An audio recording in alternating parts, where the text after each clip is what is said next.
Good morning. We're back and ready to play some more. So today is what's called often hard pose. The literal translation of the posture is formidable. So that should tell you everything about it.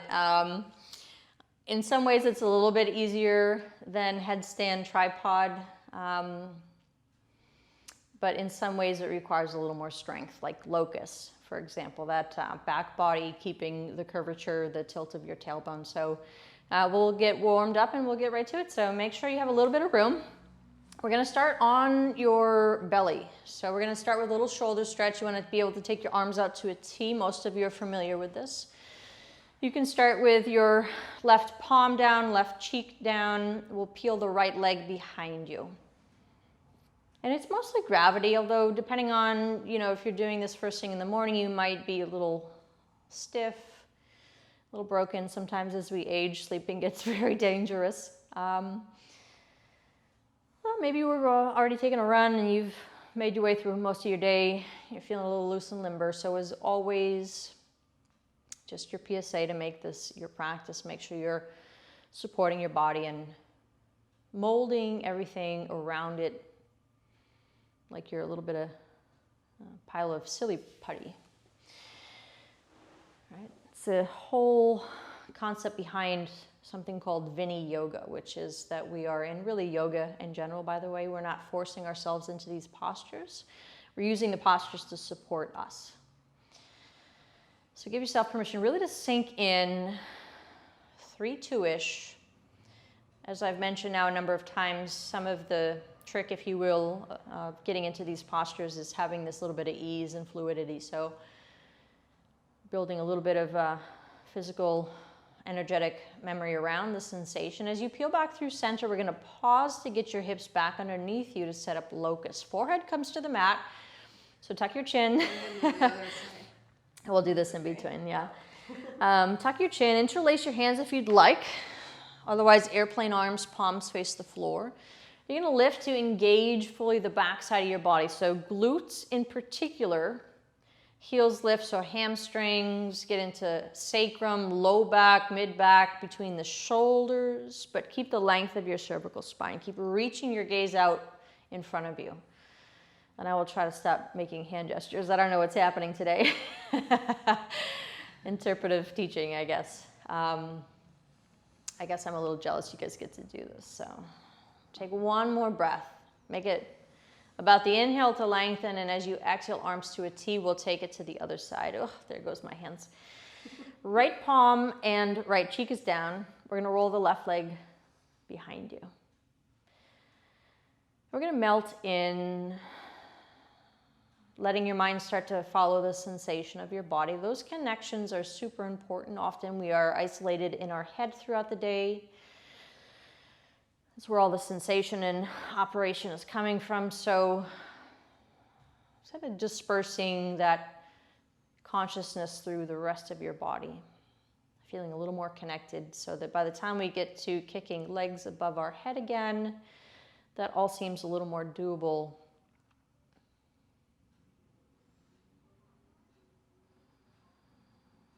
Three, two.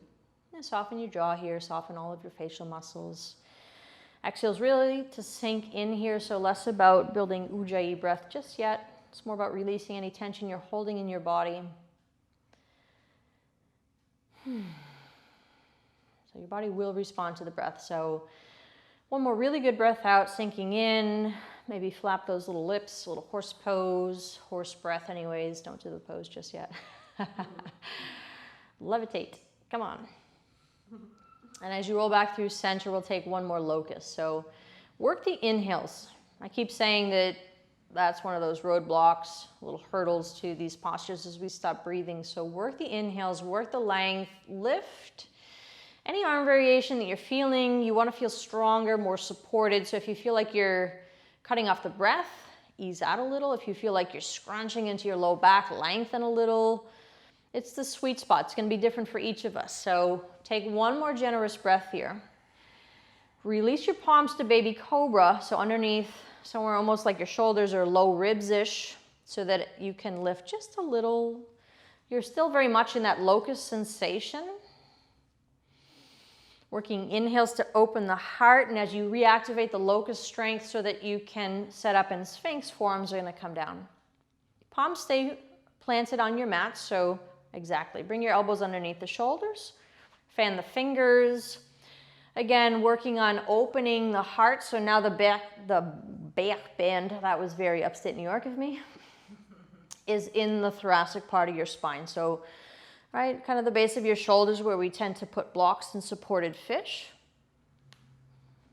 All right, as you kind of lift your gaze, you're working on lengthening the cervical spine. And then we're going to take your palms and extend and press into Biju Padasana.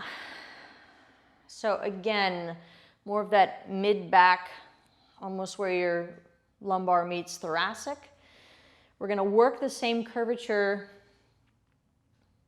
of the spine when we get to hard pose. You can take one more breath, maybe lift the gaze, getting used to opening the throat, reaching through the chin, and then tucking gently, maybe finding tabletop first or up dog, your preference, but moving mindfully to get the hips up and back. We'll set up downward facing, and we're going to take your right toes to the sky. So peeling open, and do what you need here. Maybe you're wiggling toes, rolling out ankles. We're going to start to reach your foot towards your head though. We did this the other day, activating a little more dolphin-esque structure.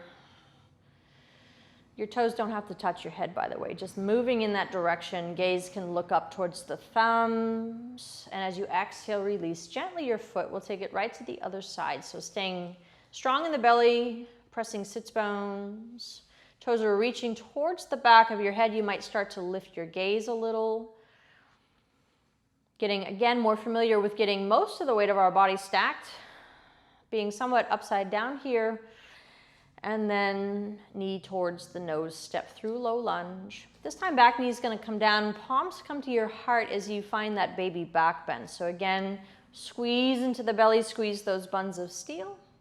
Lift and lengthen, reach right through the chin, heart open, throat open. 2. Yeah, snort. As you rinse the breath out, you are connected to your pelvic floor. And as you exhale, tucking the chin, drop your palms. We'll curl the back toes to press to the front of the mat. Inhale to flat back.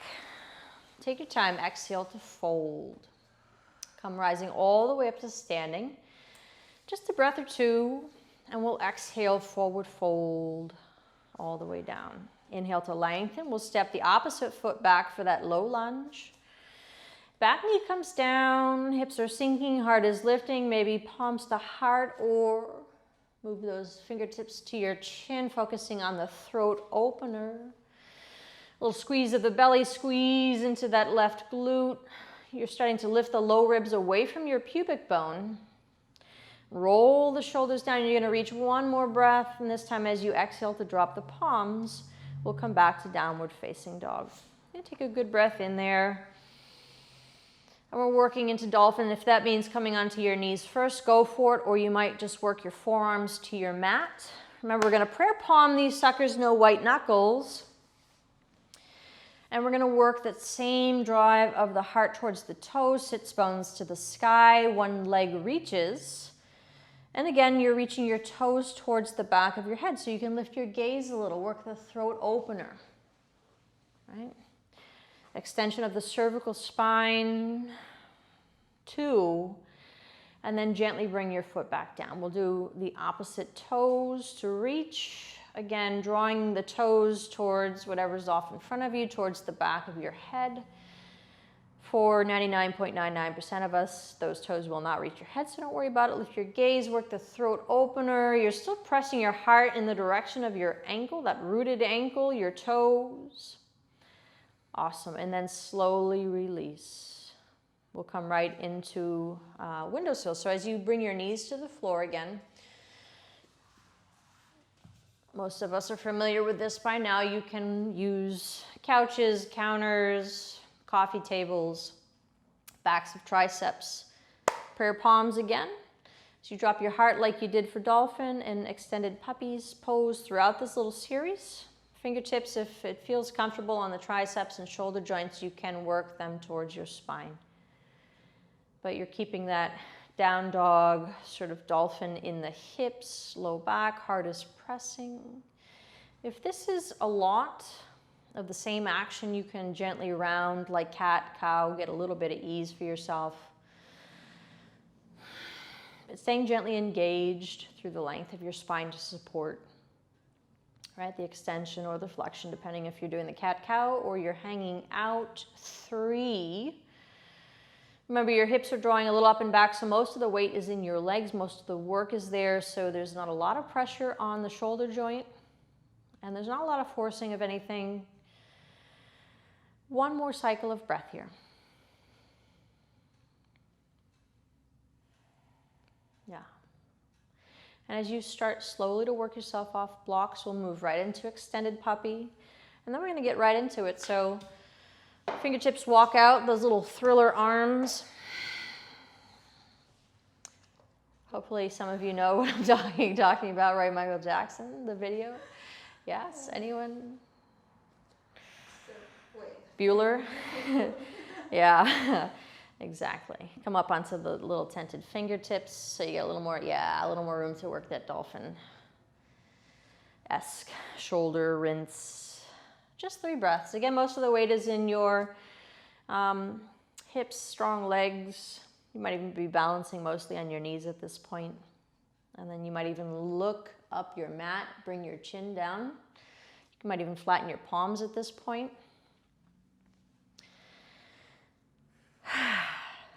And then slowly start to come back to tabletop. So we're going to revisit those kicks that you were taking in handstand. So as you make your way to downward facing first, here there is a little bit of kicking action. Okay, so a little more secure. We're not on the top of your head. Shorten your stance a little bit. So shorter down dog, you're going to look between your thumbs. Remember, you're going to take one leg to the sky. It's going to be like a crowbar, straight and strong. It kind of dips down a little and we swing it up just to find that bit of buoyancy. Take a couple on one side. You're not going to handstand unless maybe there's a wall behind you, a sturdy human, or you're familiar with it. Other side, or maybe you're ready to do your little cartwheels if you do. And then we're going to come into your hard pose, formidable posture. All right, so with all the energy you have left, a short down dog. Okay. You're going to look between your thumbs and keep your sits bones as high as they go. It's hard to remember. As you start to take a low plank, elbows are coming to your low ribs, but your sits bones, your biscuits are staying right up to the sky. You're bringing your chin down, just like you did in the earlier posture. So keep your elbows up. Remember? So a short down dog. Yes. You're like, oh no, not this one. So as you bring your chin down to the floor, gazes up, we're bringing the low plank arms, elbows to your chest. You're probably feeling the same way exactly. Chin comes down, one leg comes up, and we're kind of kicking up there. Maybe both legs. Try it one more time. Boom.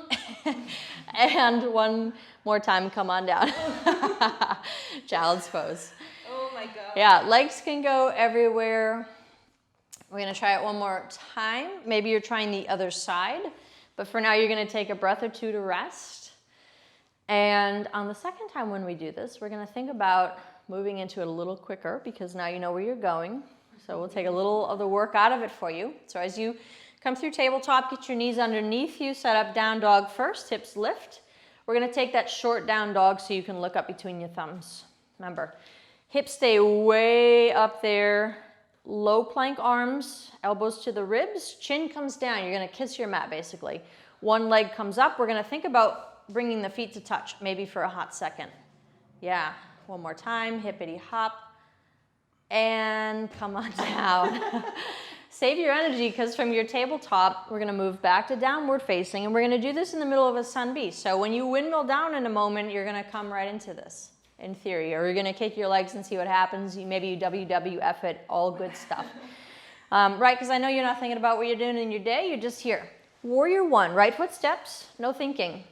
Just a big breath in, 2-ish. You're gonna peel open to warrior 2. Get a good breath cycle, flip the palms, reverse the warrior. And as you windmill down, stepping into a down dog-ish, right into your hard pose, low plank it, chin comes down, kicking, boom.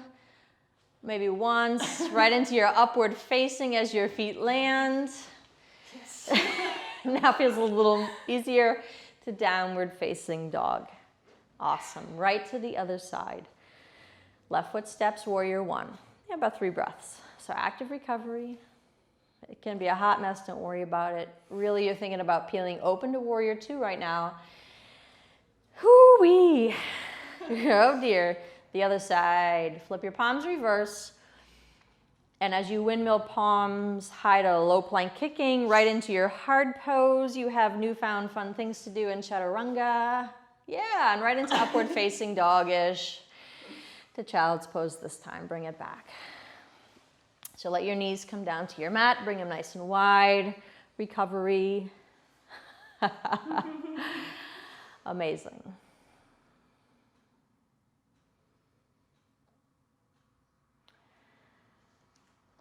All right, so by now you've realized that you could be practicing your frog jumps, for example, to the front of your mat. You can be working on little kicks in your down dog or your standing leg split from Prasrita.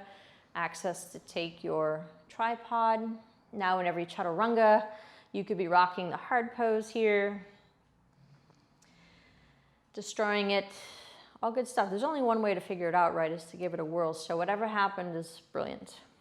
Give yourself credit for showing up, taking a whack. Maybe you found a moment of flight. All good stuff. Come through tabletop, you're gonna cross your legs and come onto your back, right? Recovery is key. It's actually more important than doing the work. When you recover, it's when you're gonna build all those muscles, right? That's why we gotta sleep a good chunk of time during the day, at least a third, but roughly a third of our day for most humans. Legs sprawl out.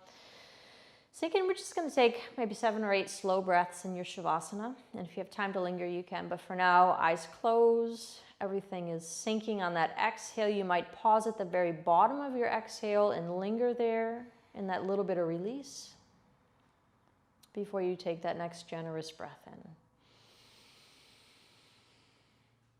in.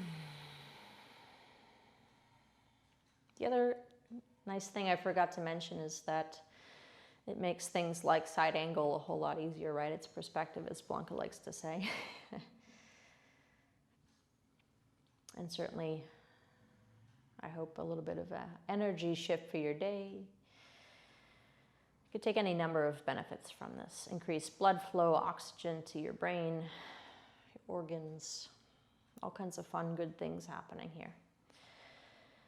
So as I mentioned, you can feel free to stay. Maybe you have time in your day and you're going to go back to throwing on your Wonder Woman socks. Superman socks, whatever you got, bust out a little bit of core work, piking the hips, you name it. But otherwise, if you're off to something else, I'm going to invite you to take that comfortable seated position. Neutral space, placing ourselves on purpose so that we take that with us through the rest of our day. Long spine, shoulders drop, jaw drops, and palms plant with gratitude, heart center.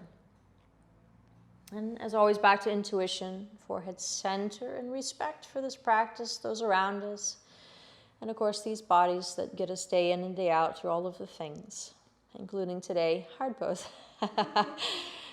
Formidable, right? Together we bow and we say, Namaste. So have fun with it, right? Be safe, and we'll see you tomorrow. Toodles.